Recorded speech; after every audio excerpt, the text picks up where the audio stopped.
And that's why we're not quite out of this just yet. What is going on, everybody? This is the Coverband Confidential podcast, the podcast for cover band musicians and bandleaders to learn how to rock more and suck less. In Atlanta, Georgia, I am Adam Johnson. In Greensboro, North Carolina, I'm Dan Ray. So I've been talking about this week for a while on the show. Yeah. Because this was my 2 gigs, 2 bands, 24 hours weekend. How's that going? Well, there's been some developments, if I'm being perfectly honest. Yeah. Since we last talked, I got on a Zoom call with the lead vocalist guitar player, and we kind of worked through all the things that we were supposed to work through, and I kind of had a clear idea of the things I needed to work on. And this is at a particular place close to my home, and I was joking with him that like, I think I may be cursed because the last 2 times that my band was playing this event, it got rained out. So I'm half expecting this gig to get canceled. And 2 or 3 days ago, I got a text from him. It was like in the middle of the night. I got it the next morning. It says, "Hey, I tested positive for COVID. Do you think you could fill in for me?" And I was like, "So you want me to fill in for you and the other guitar player on a bunch of stuff that I'm still technically learning?" I was like, I don't think I can run that show. Yeah. You know, it's one thing to be a sideman while the rest of the band knows what's going on. It's a totally another thing to hold down an entire side of the stage when, I'd say I was 80% at that point, but I'm not always willing to put out my 80%. Yeah. Especially when it's like somebody else's, name on the line. Right. So they canceled the gig. And they actually asked if I could help them out for a gig on the 13th, but of course, I'm already booked with my other band, which did have a rehearsal and kind of got a feel for what we needed to work on. We ended up cutting one song. We had I had picked out 45 exact minutes of music, and knowing that one of them probably wasn't going to make the cut, and we were able to make that choice fairly easily and still have more than what we need. So that's good. And the only wrinkle is that I haven't heard a word from the venue. We've done zero advancing. I went ahead and went over the heads of the headliners and just reached out to the guy who we reached out to last year when we did the gig. Say, hey, we haven't heard from anybody. I'm not sure if you're the right person to talk to or if you're even there, but if you are, let's get the ball rolling. And if not, could you please point me in the direction of the person I need to talk to? Yeah. Still haven't heard. But I got people asking about like guest lists and, when load in is, and I don't have that information. Right. Well, good times. Good times. Always something to work out. Yeah. The same goes for the gig that we're doing next Friday. No details whatsoever. Fun. So yeah. Flying blind. Yeah. Flying blind. Worst case, you just turn up, right? Yeah. What about you? Well, let's see. So I am, my whole family's now tested negative for COVID. I never did test positive, but looking back, I definitely had like a weird throat, not quite hurting, but weird, and a cough that followed the same trajectory as everybody else's. And so, having not tested positive, they did isolate upstairs from me, which looking back, I think it was unnecessary, and a real pain in the butt. So that all happened. During that time, I canceled 2 weeks worth of the trivia. The first one being excessive caution, and the second being I really kind of didn't feel great. But came back last night and had really just a great night. A bunch of my regulars were out, and I got to tell you, my voice was in spectacular shape. I was really concerned coming back, first time singing after kind of having some weird sinus, sad throat stuff. Boy, oh boy, I had no ceiling on my top end. Like I felt great. And one of my regulars has when she's impressed with a song that I do, she gives me a point. The whole game's about people accumulating points, but she now makes me put me up there, and she gives me a point after I do well. And I set a personal record last night for most points. So very nice. That was a good show. And then the other thing, of course, I was worried about that. Go ahead. Sorry, I was worried about that too when coming back from COVID, because that's one of those things that they say it can affect your breath control. It can affect a bunch of things. Yeah. And that's a very scary prospect for a vocalist. Yeah. But I was kind of the same way. Like when we had our first gig back after we had all kind of gotten out of the woods, sang fine. Yeah. Yeah. And I feel like some of that's just kind of up in your noodle. Yeah, for sure. Totally. Yeah. The other thing, of course, that's coming up is the first non-private party gig for the new band, which is at the place I've been doing some stuff locally, acoustic stuff, on Saturday, and there's a lot of energy around it, a lot happening, and in fact, it's one of my trivia regulars' birthday, so we're throwing some birthday into the whole thing for her, so that'll be fun. Nice. Yeah, it's gonna be a good time. We're super ready and super excited, and yeah, it's gonna be great. Wait, I mean, this one's long overdue. Like, you guys have been... Oh, God, listen, I was thinking back on it. I was first trying to get this band together for a New Year's Eve date that I already had booked for my other band that had just fallen apart post-COVID. So that's how long this band has been rehearsing. It's, legitimately 8 months. And we played 2 private party gigs. The first one was really just about knocking the corners off. The second was a ton of fun. And we're fully ready. And my marketing is hitting the streets. I'm starting to get some feedback from venues on the one sheet that I've been distributing, and so we're starting to get a little traction, or at least interest. And it's all happening. It's going to be, I think, a big fall and big into winter, and yeah. Fantastic. Yeah.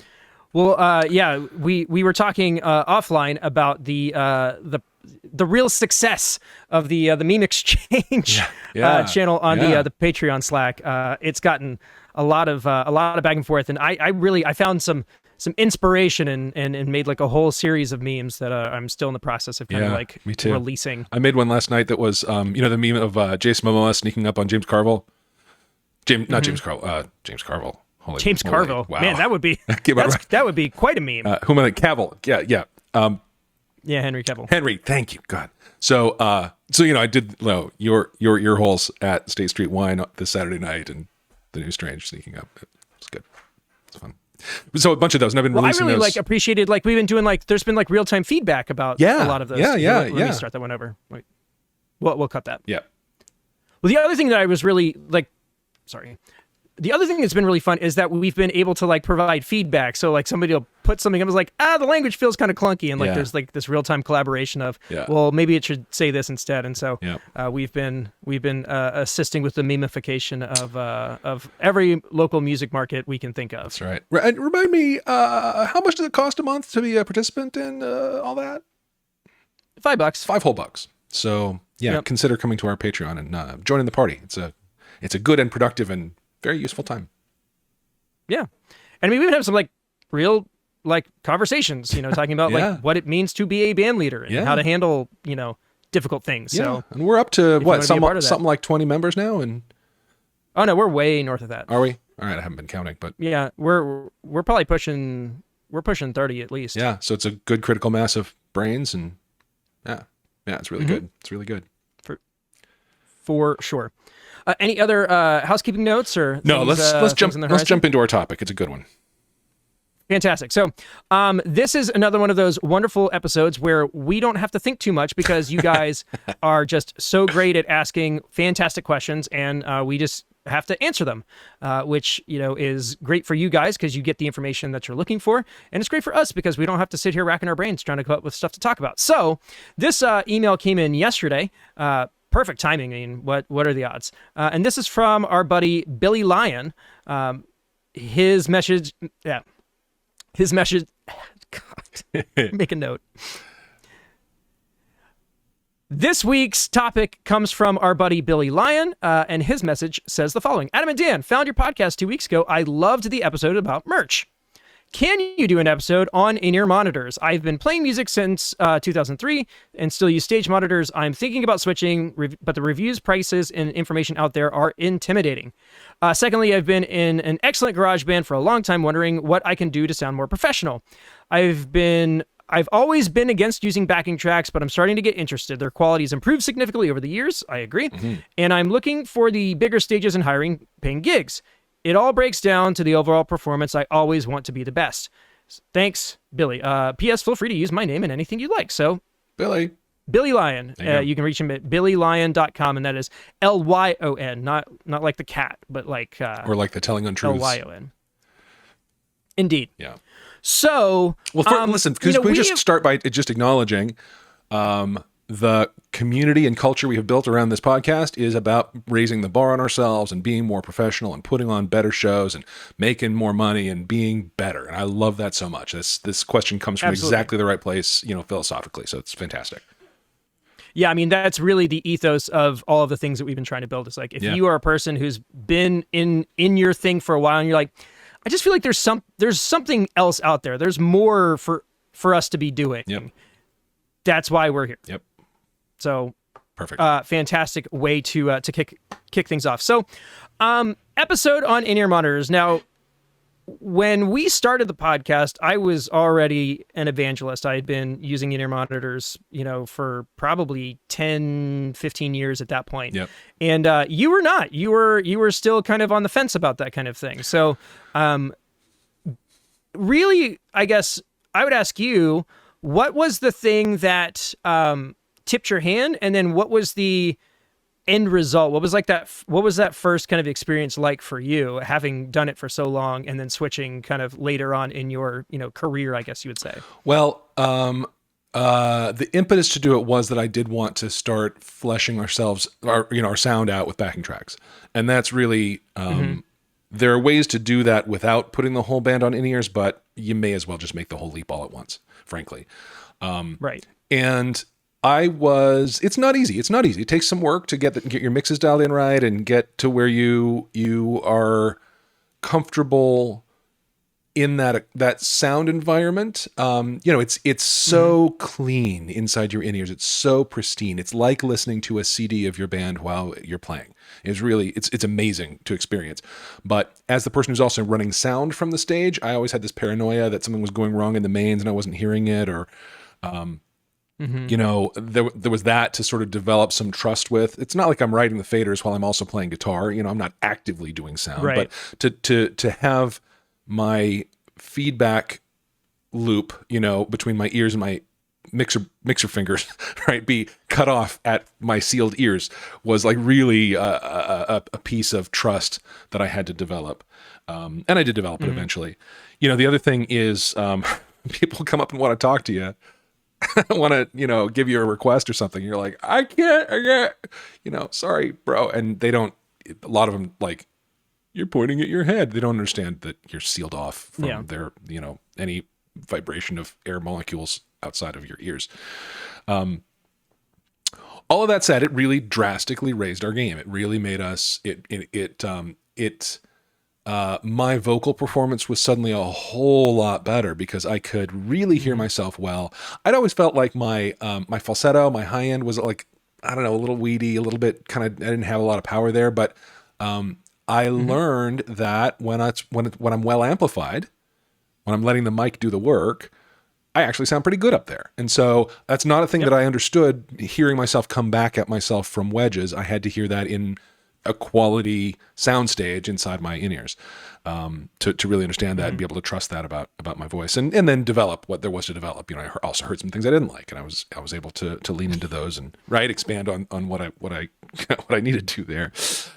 Yes, it does put your weaknesses in pretty strong contrast. You really pick them out. You hear every single clam, like stuff you get away with in the mains, you don't get away with in your in-ears. But of course, the audience isn't hearing. It's just you, and we're all going to be our own worst critics. So that it gives ammo to that worst critic in some ways. Yeah, it's kind of you have to deal with that.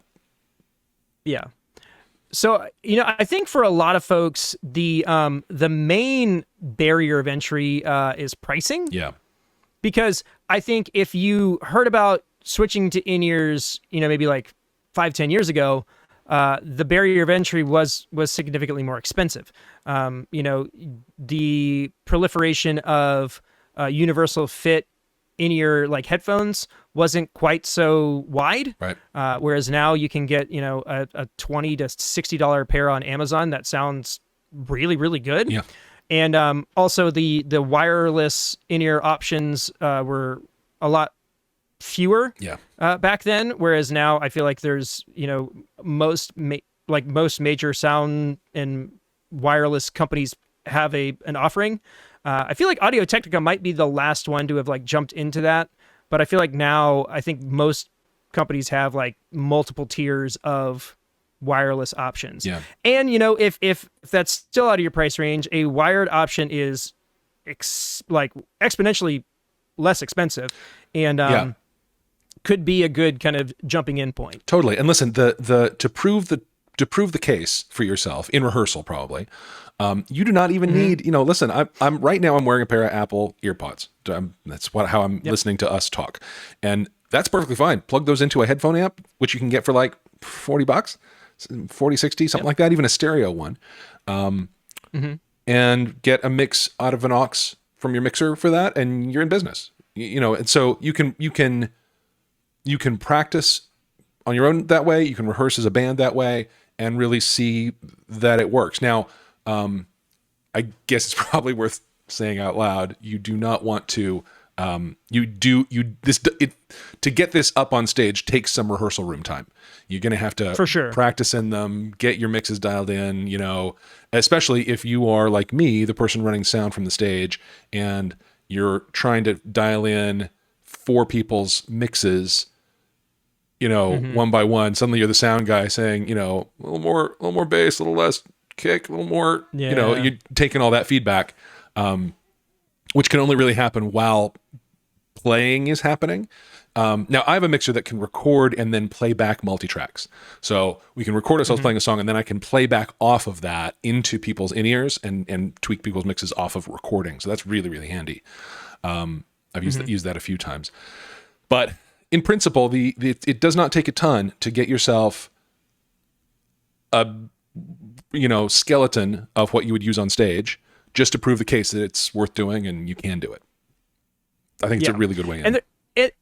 And there's a bunch of ways of going that route. Now, you and I have kind of moved to a kind of a self-contained, like sealed off environment when it comes to in-ears. Maybe my setup more so because we have a dedicated like rack that has all of our front of house stuff that can then be split into, a venue's main PA using a splitter. Yep. This is that's what you would consider like a top tier. Like that's a big dog rig. Right. But there are small and medium dog options that you can also bring into a club and get what you need. Yep. Probably the base model would be something as basic as literally just having a transmitter that you like hand to the sound guy and they just basically unplug a wedge and you plug the XLR into the back of your unit, and that's it. 100%. You could do that on stage. You could unplug the wedge that's pointed at you and plug it into your transmitter, or heck, into a little bit more XLR cable and onto a wired pack that's on your belt. There are lots of ways to do this that don't involve the sort of investment and commitment that you've made. But for sure. once you're in the big dog rack, some stuff becomes possible, right? You can run your own mixes into in-ears without having to have that whole time with the stage, with the sound person going, give me more of the vocalist and less of the guitar, and that whole for every player on stage. That's why sound check takes an hour and a half, is because every line needs to be dialed in for every player, and it's brutal. If you can walk in with those presets saved, you're golden. Let it rip, right? Well, and it's still one of those things you have to advance, and communication is key. You got to make sure that, whatever venue you're rolling into, you've communicated that ahead of time, whether they've read your advance or not. But communication is key with those kinds of things. Now let's talk kind of basic gear. We can name things. I guess, the easiest thing to do is what do you use, Dan? What are the units that you're using currently? All right. So for in-ears for your band. Yeah. So I have a transmitter and a pair of receivers that are the MiPro MI909 series. And it's an imported unit. It's what I liked about it was it has the broadest frequency range of any. It has automatic frequency selection, so you can find an empty channel. I've had times I rolled up into a place and was I suspect it was neon lights around the stage that were clobbering a lot of our wireless stuff, and I was able to find another channel that was free of that. I've also had a time when like an arc light. We were playing outside and there was like this really bright white arc light, sodium light on us, and it was killing one of our wireless channels. And ultimately, I like moved it away from the stage, and everything got better. You never know where wireless frequency stuff is going to come from. But so you want a system that has a very broad range. You can find open channels, and if we can have some tech to help you with that and hop channels nicely, that's all good too. It's also digitally encrypted, which I don't know that I care that much, but it is, the signal itself is not just a radio playing. It's smarter than that, and in theory more reliable. These packs that I've got, I've had times when I just to test them, I had my in-ears in when I walked like all the way out to the back of the venue and out onto the street, and I could still hear house music playing. It's a lot of range and a lot of power for them. So so I have that. That's coming off of 2 aux channels, and it's producing a single stereo mix, which I share with my other frontline person, my lead singer. So we have a mix that has our vocals panned slightly away from each other to our directions of the stage, so it feels like we're standing where we're hearing Spatial, ourselves. Yeah, and then plenty of everything else, just so we feel like we're a band. Then I have another stereo line going wired to my drummer, and so he's got a mix of his own in stereo. And then my bassist isn't on board yet. I bring a standing. I actually use the IP300 standing monitor. And just pointed at her face, and she's happy with that. So that's cool. Once we get tracks going with the new project, we're going to need to talk to her about getting on board with that, because or maybe not. I think maybe as long as the drummer can hear the click and the front of house gets the track, maybe that's plenty. Maybe that'll work. Anyway, that's my whole setup, and it's in the same rack with my Soundcraft mixer, my UI24R. Mixer, and it's all self-contained. It's a 6U rack, and so pretty light and portable, and I've been really, really happy with it overall.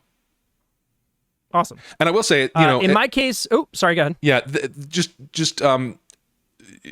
because you have the thing on your belt receiving signal, and you have the in-ears coming up through your shirt and hanging down on your shoulders sometimes, it doesn't mean you actually have to be in them for the whole show. Like I pop them out sometimes just to kind of hear what the room feels like, because I am running front of house sound. Sometimes I just check it out, or you're not trapped is the point. You can yank them and go back to just house sound if you want to, and I do sometimes. Yeah, it's fun to kind of pull one out and kind of hear what the room's doing. I will say be careful about that, because if you pull one ear out, you typically tend to turn the level up in the other ear, and you are going to, damage your hearing that way. You don't want to go one ear. That's not good. Yeah, sometimes the vibe in the room's too good, and you just have to get yourself a piece of it. For sure. Yeah. So my rack is something that you can absolutely walk through. I did a full tour of it on the YouTube channel. We can put a link of that in the show notes. Yep. But basically, we're using an X32 rack into. We have 3 of the 3rd generation Sennheiser in-ear wireless units. I started with Sennheiser, and just kind of. They were always reliable and, kind of middle of the pack as far as pricing goes. So I've been a fan of their stuff, and we use that to do 6 individual mixes. Those are mono because of the limitations on the I/O on the back of the X32. We're kind of toying with the idea of adding some additional inputs so that we can do more with that kind of stuff. And there's an analog splitter that we use if we have to tap in to like a house venue. We'll be doing that this on the Saturday gig for sure, because they've got their whole setup. We'll just kind of patch in, and it works great. You'll take monitor mixes from them? Say that one more time. You're saying you'll take monitor mixes from them, or? No, what we'll do is we will patch our channels into their snake and patch everything through. Yeah.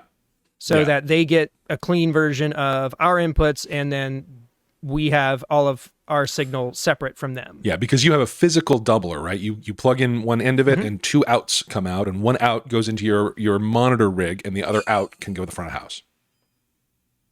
Yes. Yeah. Okay. Cool. And again, there is an entire video dedicated to explaining how all of that works. So we'll throw that in there too. Yep. And then as far as headphones go, I've tried a lot of them. I'm currently wearing a pair of 64 Audio A3Es, which are the ones that have what they call a DEL, which is like an ambient porting system that's supposed to relieve pressure. I don't know. They seem to work fine. I had another version of their customs before that were not ported. And these new ones are definitely more comfortable, and the fidelity, I would say, is increased. Before that, I was using Westone, universal fits, and I tried Shure's before that. So, but I also have like a really cheap pair of like, I think they're the KZ is the brand. Yeah. Off Amazon, right? And For they're like on Amazon. $30. Yeah. Yeah. And they sound surprisingly good. Yeah. And, For $30, for $30 they sound background. really good, actually. For sure. Yeah. Yeah. And we'll throw a link out for those too. So you don't have to break the bank. That's right. Actually, while we're talking about content, I made a video of how cheaply you can make an in-ear rig. Where I basically like listed all the things, like the components you need, and then I basically was like looking on Craigslist to find the cheapest versions of those things that I could find. And I think I got a whole band on wired in-ears for under $700. Okay. And that was like in the heat of COVID, where like resale was kind of higher. Yeah. So maybe it'll be cheaper. I can't speak for that. That was about a year ago. So, Yeah. But definitely check all of that stuff out, because there are resources out there that we have created for you guys to do that kind of stuff. Yeah. Good. It does not have to be expensive. I'll say my daily driver in-ears are a pair of All Claire Tour Triples customs. And then listen, here's the other thing. There are two, once you've kind of got everybody on a mono mix, wired or otherwise, there are two possible upgrades, and I think each of them is a game changer, right? One is to go to stereo mixes. When we went from mono to stereo, we each tried, because I have this one transmitter, and one transmitter does two channels. So you can do two monos or one stereo. And we started out doing two monos, and it was fine. But when we decided to share a stereo mix, boy, it just changed. Suddenly you feel like you're there. It's not, it changes the picture in your head dramatically. And the second thing is to go from universals to customs. It's a big jump in price, frankly. Customs aren't cheap. But boy, oh boy, I mean, they fit in your head in a way that doesn't feel like anything. Sometimes when I'm singing and my mouth is open wide, I can kind of, something's there, but they fit in a way that it fills the space that is already there. And they don't feel like anything. It's incredible. And the seal is unbreakable. The isolation, which is what you want from them, is unbeatable. So it's a whole other level, a game changer to go to customs. Not necessarily out of the gate for sure, but if as you grow to love in-ear monitors, customs are possibly in your future as the next step up. Yeah, and I will say this, they are significantly less expensive than they used to be. Oh, yes, for sure. For sure. So, no, you're in the few hundred range. You're not in the few thousand range. Right. Because initially, to begin with, you could spend thousands, but oh, absolutely. Yeah. But like, I think these are the most expensive ones that I've ever purchased, and they were around $600. Okay. But think about all of the gear that you've purchased up to this point, and also, just to be perfectly transparent, think of how much a floor wedge of right, decent quality is going to run you. Yeah. And you take that and you start splitting it up against transmitters and earpieces. It's almost become a wash. Yeah. And I think the end result is much better. Yes. For those of us who have taken the plunge. Yeah. Plus, by the way, stage look. If you can get rid of all that crud around your feet, it's cleaner, it's nicer. Well, not just stage look, but load in. Oh, for sure. Providing PA. Yeah. Yeah. You're talking like, how many cubic feet of crud in your vehicle or trailer are you removing by switching over to something like this? Yeah. It's monumental. Yeah. Life gets a lot easier. For sure. And your stage and the show will inevitably sound better because the room won't be quite as compromised with all of these, different sound sources bouncing off all of these different surfaces. And yeah, it's way better. Yeah. And it tends to, once you start doing that downsizing process, it tends to start this other process where you start downsizing other parts of your setup. Yeah. Like amps. Yeah. I mean, your whole guitar rig now is about, 18 inches wide by about 6 inches deep. And it's the size of a formidable sandwich. There you go. Yeah. Like a sandwich that'll make you sick. Yeah. But that's way better than, Yeah, you can get a sandwich that size. A rhinoceros, which is as big as it was before. There you go. I like these analogies. Yeah, I think my rig is like the size of a seated rhinoceros. I think that's what it used to be. I like that. I like that as a reference point. Anything but metric, I guess, for us Americans. Of course. Yeah, absolutely. Yeah. How many hippopotamuses does it take to... No, anyway. The size of half a giraffe. Like, what? Really? Thank you. So let's shift gears. Let's talk backing tracks just a little bit. Yeah. I would say step one in this process is not backing tracks. I think step one in this process is click. Yes. So if anybody started on in-ears, it should be your drummer. And if he's listening to anything of any importance, it should be a click track. Yes. Because that step alone cleans up a band faster than any of the other stuff and will make you sound better. Yes. And I know that drummers are finicky about these kinds of things. Well, certain drummers are finicky about these kinds of things. Right. Those who are in the know and those who have done this long enough and those who take what they do seriously understand that this is a core competency. Playing to a click is a core competency if you want to play music for money. Yeah.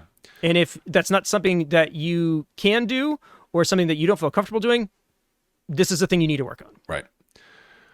And I have a way to overcome that for a drummer who resists it is to say, look, we want to add backing tracks. The only way to do that is to do it to a click. So get with the program.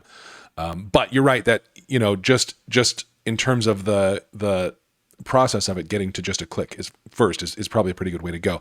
The other thing is it requires you to deal with this thing called playback.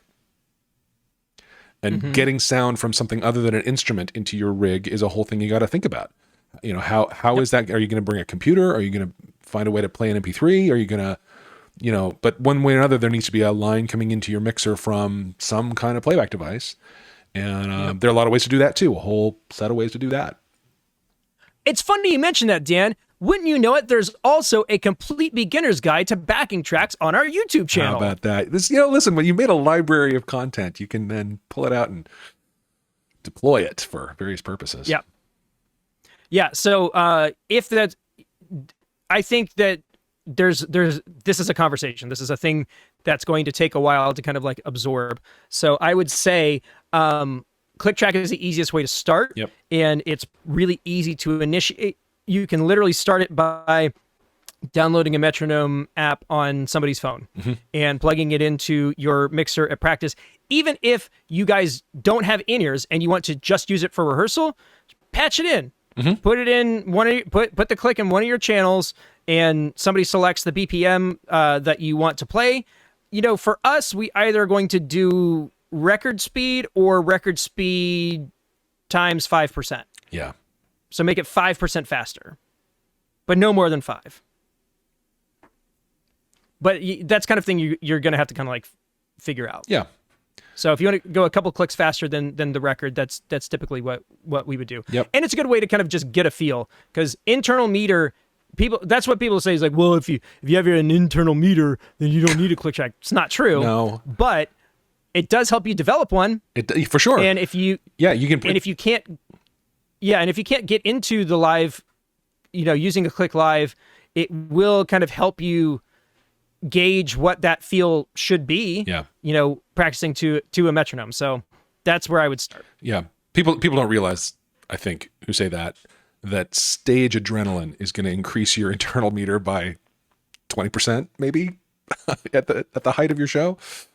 It's how bands find themselves rushing and racing and all that stuff, because they get excited and get in the energy and it feels good. But then you get too fast and the groove collapses and it's not the show you want to put on.